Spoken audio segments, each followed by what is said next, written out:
hey, more of that damage that you all have sent us. Take a look at this right here. This picture sent in from Colby, Kansas by Audrey. You can see the tree nearly ripped in half at the base right there. Luckily, it didn't seem to have landed on any structures.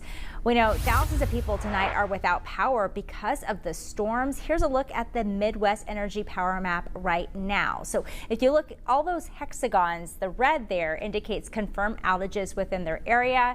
As of earlier today, it was about 3,000 people, customers without power. It's about by half right now. I'd say about 1,500.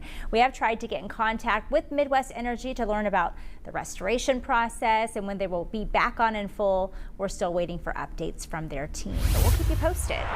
The heavy rain shutting down a couple of highways in the northwest part of the state. The Kansas Department of Transportation said that K-25 remains closed, and that's north and south of Atwood due to the down power lines that are blocking the roadway. KDOT shares that all sections of US 36 are now back open. They were closed a bit earlier this evening at candrive.org. It's a website you can go to, candrive.org. They have highlighted areas where you'll want to take a look at everything. If you plan to go out and about, you can see what's closed, what's open, all the above.